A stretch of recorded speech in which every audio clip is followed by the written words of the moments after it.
Hey.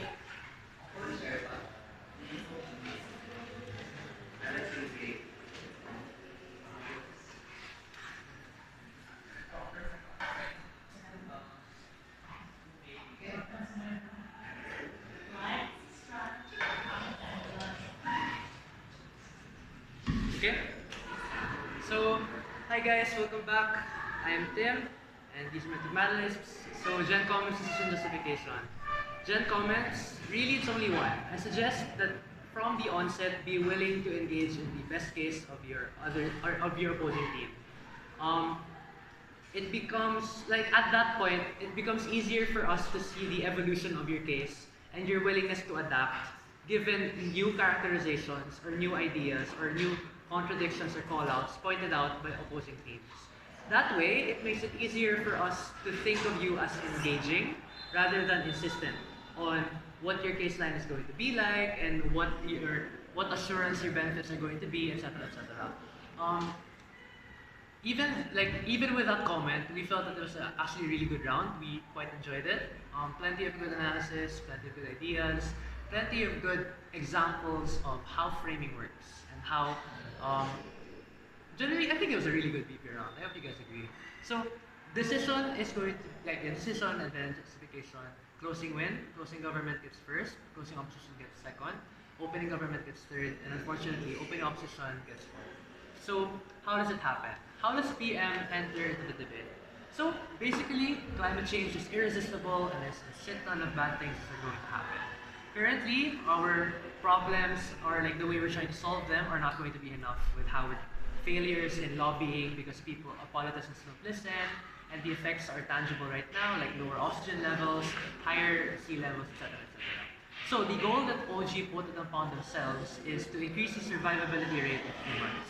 And their prop is, it's publicly available, everybody should be able to access this, we're going to reallocate all existing money, etc., etc., and it's mandatory, and it's going to work side by side with other efforts to adapt current cities to be able to ensure that you can still transition into a climate change becomes worse world, quote unquote. So, the arguments that try to prove the stance are, one, evolution is natural, and because of the immediacy of the problem, it necessitates that we have to use this tech to allow ourselves to survive. Because at the current rate we're going, we cannot survive. So yeah, it's all about, we have to avoid pandemics, it's the perfect match right now about the tech and the situation, etc., etc. Second, evolution is inherently limited to circumstance, and this tech is there to override that. Third, the current alternatives aren't exactly working as proposed by your context. And fourth, pragmatics, you can get gills and basically survive a flood. How does LO enter the debate? They say that yes, the world is in danger, but we have to use the efforts to strengthen existing status quo programs. That looks like controlling the damage incurred by climate change, preemptive measures, and things like ethical consumerism. So, they want to help combat climate change, but they do mention on LO that it is only a guaranteed slowdown of climate change. So at this point, it's an evaluation of what is the worth of slowing down when OG brought up the intense context that it is irreversible, damages will be incurred, and people will eventually suffer. But more so, later on in that, the way that LO rebuts is by saying, one, not natural, it's about human intervention, it became a non-issue, I don't think it's important. Second, on getting gills, you don't know about other implications about taking the drug. For example, you might end up not being able to breathe on land, and since it's genetic, the rest of your family will not be able to breathe on land in the future. So I think it is a clear enough harm of what is can be incurred by these people by taking drugs, but at best, given this analysis, I am not assured of any harm being incurred. On the flip side, government has the frame that it is guaranteed to enable you to survive worsening climate conditions. So on net balance, I think there is more assurance of the benefits rather than assurance of the harms. So, arguments then on LO. One, you just try to reiterate that there's unknown implications, you want to focus on alternatives. Second is about worsening climate change because people become complacent, because they are invulnerable to the effects. So, at this point, the questions I have to both first speakers are, one, on PM, how much am I allowed to doubt the success of your job? I think that call-outs from opposition bench are fair in proving that you cannot get away with saying everything all the time will be successful. So it at best diminishes the quality of the benefit. On LO, I asked, will the alternatives work? There is no response or analysis as to why the doubtful consequences are likely to incur on government side. So yeah, harms aren't guaranteed. It becomes difficult for me to weigh why you guys should take it to them at this point. How do deputies reconcile? So, one, DPM says that the LO speech dismissed the context prong of we are going to consistently transition with this kind of development. Meaning, we have an existing incentive to develop cities that adapt. So for example, anti-radiation houses, or you can survive underwater in a city made underwater. That kind of thing. Also, the entire idea of political, the political will against, for or against climate change is favoring destruction of it. So that's where capitalism, the extraction of oil, Monroe Doctrine, etc. exist. So it seems to me that the battlefield for climate change seems to be a lot more skewed towards not caring about fixing it. So, given this response, there had to be a reconciliation on OO to prove why their context of people being willing to work is going to accrue, or is going to be more likely. More so, what DPM says is ethical consumerism will save the earth. That's a fair call out. But more so, it's about you having a valid standard of protecting humanity. Because yeah, you talked about vaccines and how they alter, so similar principle. So what does DLO say? And then I will explicitly compare the two of you later. So DLO, you say, well, you can be resistant to cancer and sunburn, but you will not be resistant to floods. I think this is a clear enough idea of how your second argument manifests in terms of harms. So at this point, it becomes a question of, okay, will people be as terrible or as careless as opening opposition points them out to be? Other than that, you say utilize finite resources. It's a call out on Gulf about you can't get away with everything. It must be expensive. Okay, fair. Next, if government has the power to say, oh, we can shift all resources into this policy, then opposition must also be afforded the same treatment, that they should also have the same political capital. I think this is valid in terms of proving that the alternatives do then have a potentiality of working. But I had to weigh this against the existing prop that was brought up by opening government. So the question then became, where do we assure people are safer or enjoy more benefits? On Gov, I am assured of their survival. On Op, there was little analysis as to how your alternatives can work beyond you just saying, oh, you should afford us the same amount of treatment about political capital working. I think for you to be able to win this minor issue, you had to analyze why exactly your alternatives were going to work, especially when the responses on DPM were, for example, yeah, political will is anti-climate, and then ethical consumerism is ineffective, etc., etc.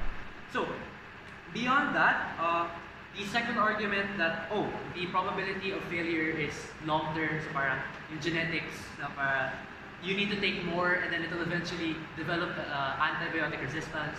That's contingent on the first argument about, yeah, you have to be able to take more because people are willing to be worse off in how they treat climate change. We felt that with the amount of analysis poured into it, comparatively, I think the benefits are still going to be greater on Gov side rather than the incurred harms on opening opposition. So, at this point, OG over OO. How does CG enter the debate? One, they say that they will promise an assured goal, something that was missed on both sides, which is agreeable to the panel, and mechanization. So, first, they call out opening opposition. The motion assumes that it should be able to work given the technology exists, etc., etc. Fair enough cleanup, but more so, if the floods that opening opposition posits are dangerous will exist, then that incentive to fix those floods will exist on Gov side as well. I think this is a clear enough response to show that the harm can be mitigated on GovBench as a whole, and credit this to CG because it was explicitly mentioned by CG and cannot be taken by open government, unfortunately. So, what else do they say? So, it's about the capacity to care about the environment. Often, they don't care because of competing interests. The poor, they care about sachets and survival rather than solving climate change. What this does, the policy, is open the capacity to worry about other things. So, that's where you introduce the idea that people are more likely to care about the environment then. So, that was the engagement to the opening house deadlock of how are people supposed to react given this policy. But the second and third argument that CG makes is that it is not the goal in its entirety. Survivability is only secondary. What they say is, yeah, you want to afford the best quality of life for people. So how they argue it is that, well, you want to afford people that freer life of not worrying about the guilt of climate change. You don't have to worry about sachets or poor things because, yeah, I mean, you are resistant to climate change. It lets you generally live a better life. Secondary analysis is that it is ethically bad if you withhold this existing technology, and it subjects a lot of the most vulnerable people to suffering. So, this is compared against the risk hedged by open opposition of you being able to somehow improve the state of climate change, which, if weighed against the context of climate change is irreversible, becomes diminished in its value on open opposition. So, more so, third argument, genetics. So, they're the ones, they inherit the past failures of our ancestors, etc. Intergenerational responsibility, they did not choose to live. Surely we can afford this to them. And in the worst case, where 8 billion people die, on the grander scale, we save a lot, greater amount of people. So the way that we saw this is that it clearly breaks the deadlock of how people are supposed to react given the policy, but more so, it proves to us that there's a greater goal at hand, that there is an ethical responsibility, assuming that this technology exists, that we cannot just afford to stand by and hope for the possibility of reversing climate change, and we should be able to give people on the ground benefits that they can enjoy, something that will be enjoyed for future generations. So, CO then enters by saying, yes, it is irreversible, and it is unfair for OP to defend that it can be reversible and realistically. So, the way they frame the debate is that it is not just about survivability, agreeing with CG, but it's about accountability for the actions or the reasons why climate change exists. So, they share the entire idea of, well, if God gets political power, we do as well. But they introduce the idea that corporations are the reason for all of our suffering. So, actively denying green tech research is about what they deserve, given what they did to us and the rest of the world. The way that Gov tries to hamper this is by saying, well, we are able to call them out. The way that CO tries to reconcile is by saying it's the complacency culture that will exist that will render calling out not as a viable thing or not something that these people would want to see as important. So, while it borrows from opening opposition, the way it is framed on closing opposition is a lot more reasonable as to why the failure is shifted onto these people, and the question is still of why is it on our burden to be able to correct the terrible failures of capitalism, of corporations. That is different and unique from the opening opposition context, where you try to hamper in the idea of being able to save climate change in itself. Beyond that, how do I weigh you against CG? Mostly on responses, you agree that it is about the principle of whether or not we should allow this, but on the net benefit versus net harm, similarly with how I weighed the opening houses, it seems to me that there's just clearly a greater benefit to affording a mass amount of people a better quality of life, versus on closing opposition, where yes, the burden is unfairly imposed on you, but absent that burden, what am I going to do then? Am I going to be subject to the horrors of climate change, etc., etc.? Well, I think obviously that's not what you want. There is a burden for you to tell me what then should we do, given this context that I am agreeing with CG with. With CG with. So, how then do I weigh CO to OG? First, with the entire call out of affording the same amount of political capital, it already diminishes the success or the assuredness of opening government, as how I weighed you guys on opening house. CO tries to abuse that by saying that it's not about solving climate change, it's just about a completely different goal. The reason why we felt that this was valid was because they accepted your definition or your context that inherently it is irreversible. But given that it is irreversible, it is systematically unjust that these people face the burden of adapting or face the burden of the failures of capitalism and the systems that perpetuated the irreversible climate change, which is the context you guys are moving on. So, given that they were able to accept that context and show why there is grounds for an unjust treatment of the people that you guys were trying to defend, I felt on a thin margin they should take it over you guys as well.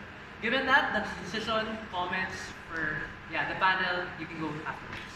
Thanks! Yeah, pwede bukas na lang din.